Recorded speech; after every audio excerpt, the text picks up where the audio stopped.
เริ่มเลยเนาะสบายดีพี่น้องลูกหลานลาวไทยหัวใจเดียวกันเพื่อเสรีภาพและประชาธิปไตยทุกท่าน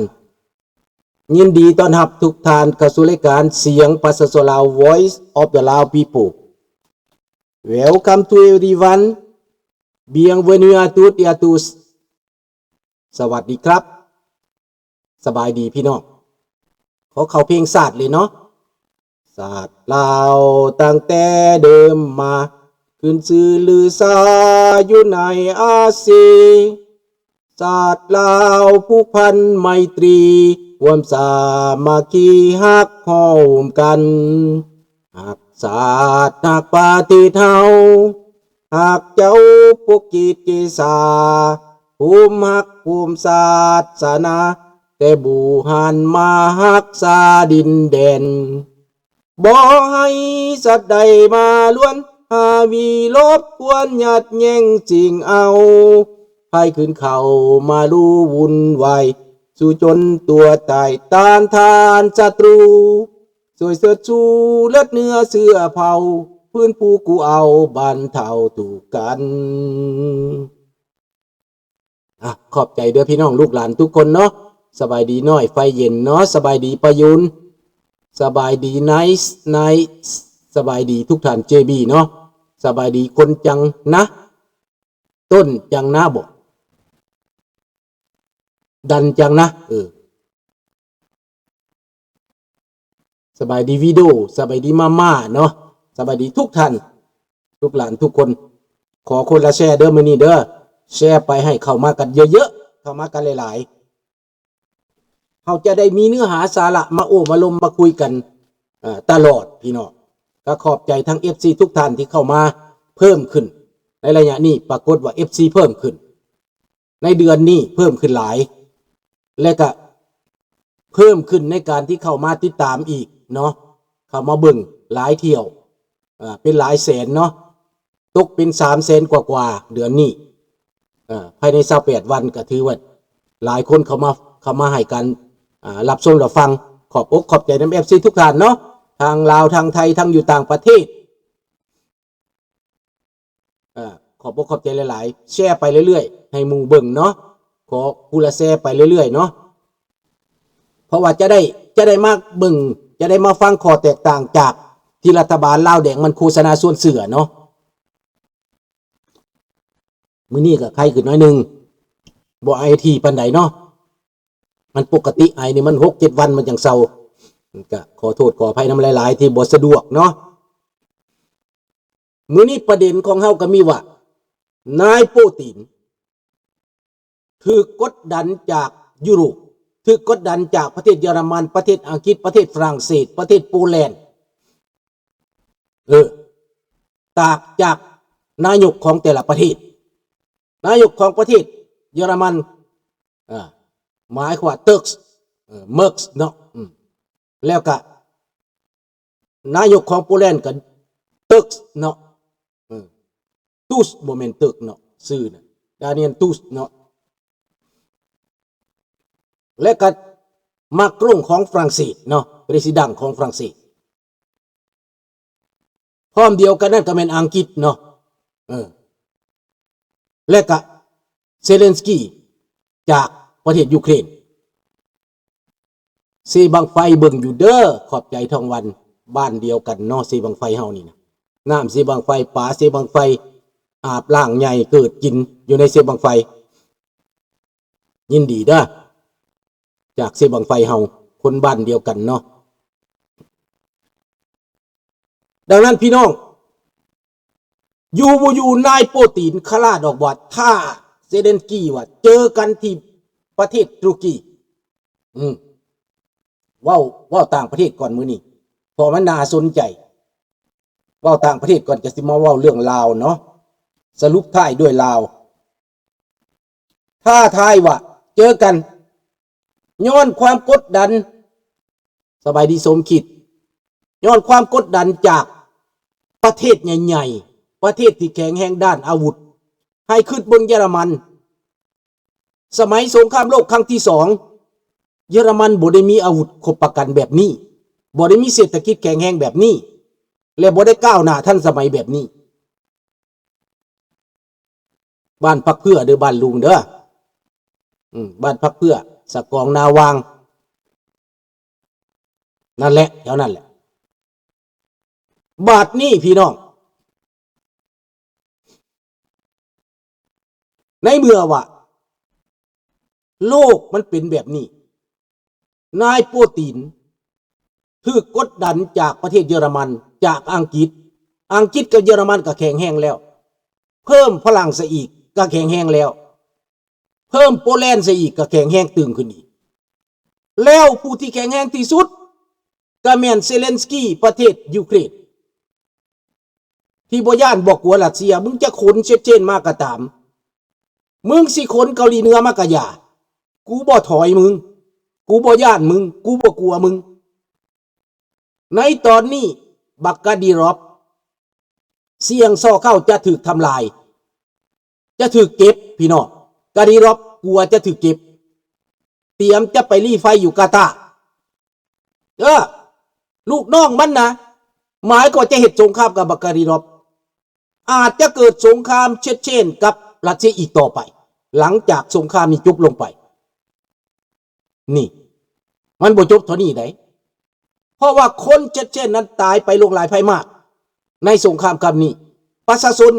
ทหารผู้บาดเจ็บผู้เสียองค์ะเขาบ่ดีใจบักกาดีรอบขนเงินไปไว้กาตาร์เตรียมลูกชายขึ้นมาเป็นหัวหน้าแต่ว่าปรากฏว่ากาดีรอบตายไปแล้วลูกชายมันจะบ่ถึงหำหูลูกชายมันจะบ่ถึงหำหูเพราะบ่เคยเป็นทหารอายุก็เพียงแต่17 ปีสิมาเป็นหัวหน้าอีหยังนี่รัสเซียนี่จะบ่คุมได้อีกคือเก่าแล้วพี่น้องเนาะดังนั้นในเมื่อเป็นเช่นนี้เจ้าขอบใจหลายๆทองวันเนาะในเมื่อว่ารัสเซียนี่เสียชัดเจนไปเอาเกาหลีเหนือมาเกาหลีเหนือก็เป็นพละพี่น้องมาตายอยู่ในหันหลายพันคนบ่ต่ำกว่า 4-5,000 คนทั้งบาดเจ็บทั้งตายเป็น 2-3,000 บาดเจ็บเพิ่มเข้าใส่เป็น 4-5,000 คนหมื่นกว่าตายขนาดนั้นแล้วเงินคำต้องเสียไปมหาศาลนายปูตินนี่เฉลิมฉลองอย่างใหญ่ว่าสิได้อินเดียว่าสิได้จีนเป็นเข้าข้างแต่มันบ่ดังนั้นพี่น้องปรากฏว่านายสีจิ้นผิงกับนายถ้ำเว้ากันตกลงกันปณีประนอมกันได้มันเกิดเป็นเรื่องเกินคาดเปลี่ยนแปลงไปอย่างว่องไวพี่น้องนายสีเจรจาหาทางออกเพราะนายสีกับปัญหาเพราะนายสี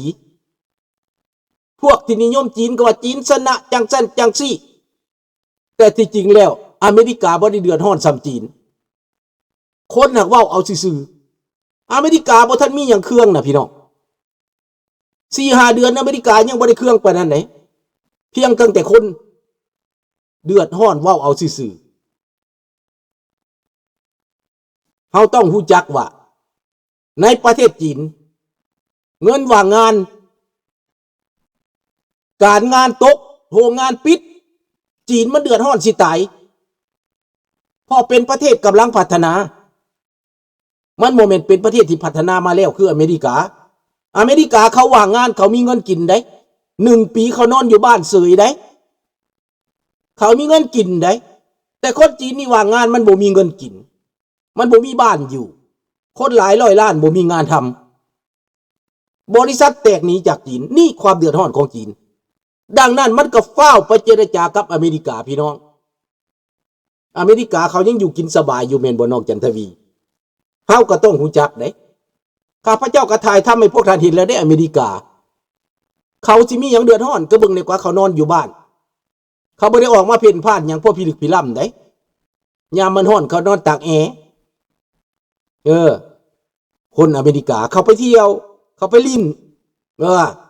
เขาหากินเขาเที่ยวเพื่อสำราญผู้เฒ่าก็ได้ให้เฮาเบิ่งเอาเท่านั้นก็ฮู้จักแหละแต่ว่าคนสิคิดได้บ่ถ้าบ่มีคนเว้าสู่ฟังก็คิดบ่ได้ไดข้าพเจ้ามาเล่าสู่ฟังมาเว้าสู่ฟังมาถ่ายออกมาให้พวกท่านเห็นเปรียบเทียบให้พวกท่านเข้าใจ คันมาสั้นมักสิโง่ดักดานแม่นบ่ล่ะคันเฮาบ่เข้าใจ ดังนั้นเฮาต้องเข้าใจเฮาต้องเรียนรู้ไอออนว่าจังไดก็ลาวแดงที่บ่ตื่นก็แม่นลูกหลานเกี่ยวเพราะโกงกินเงินมาได้หลายแล้วเขาบ่ยอมตื่นดอกเนี่ยลุงแม่นแต่ว่ามันสิหลายปานใดคนลาวมันหลายกว่าคนลาวที่บ่ดีใจมันหลายกว่าเด้อดังนั้นแหละพี่น้องในตอนนี้ข้าพเจ้าเชื่อว่าคนลาวในประเทศนั้นเริ่มเข้าใจเริ่มรู้จักเปรียบเทียบแล้วเริ่มตาสว่างขึ้นพี่น้องดังนั้นในเมื่อว่าจีนมันมีปัญหาไปเจรจากับอเมริกาเขาก็ตกลงกันได้ละบ่เขาก็ผ่อนสั้นผ่อนยาวกันได้ละบ่ท่านเคซีว่าจังได In about a month there will be any empty shell all over America low supply พี่น้องเนาะนี่จีนทั้งหมด 360% ของ GDP ว้ายมันคือหลายแท้นี่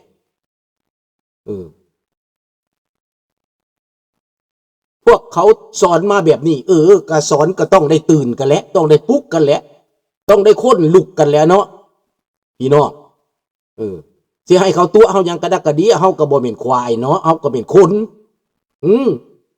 เฮาก็พอสิฟังความลาวเข้าใจเลยเนาะสบายดีอย่าลุงพูเนาะดังนั้นเมื่อเป็นเส้นนี้บักจีนก็โอเคกับอเมริกาตกลงกันได้แล้วคือสิตกลงกันได้เจรจากัน2 มื้อ 3 มื้อตกลงกันได้บาทนี้เท่ารัสเซียนี่อยู่บ่อยู่กระเดิกกระดากขึ้นมาแม่นคนจีนประท้วงแต่มันบ่ข่าวมันประท้วงนักกว่าอยู่อเมริกาซ้ำอีกแต่มันบ่ข่าวมีนักข่าวเขาไปเห็นเขาก็ออกมาข้าพเจ้าก็แชร์ไปให้พี่ท่านเห็นนั่นแหละมีวิดีโอให้เห็นเด้แม่น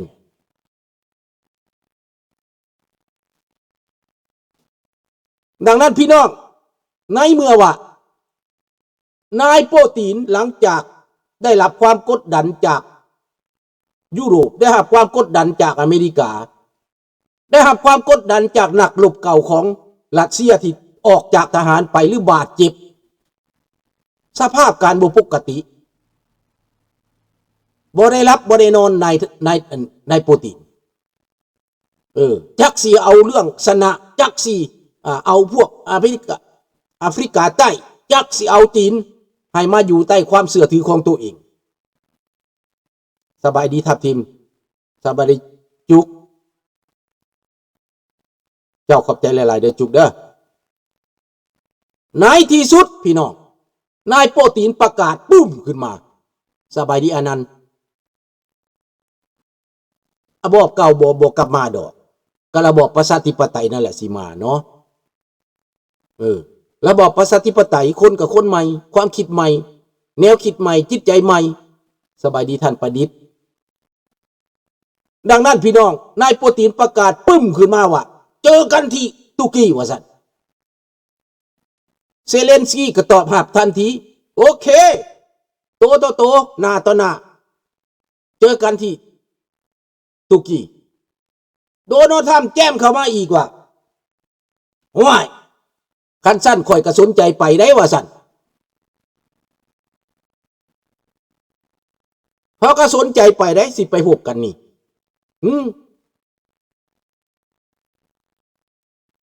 สิไปตุรกีเดี๋ยวนี้บินไปฮอดซาอุดิอาระเบียแล้วในเมื่อว่าเป็นเส้นนั้นแต่ข้าพเจ้าฟันธงว่ามันเป็นไปบ่ได้ตีบักโปตินสิเสียหน้าสิยอมไปตุรกีนี่นะข้าพเจ้าว่ามันบ่ไปดอกมันต้องให้ลูกน้องมันไปก่อนนี่แต่ว่าโดนัลด์ทรัมป์ไปได้แล้วอาจ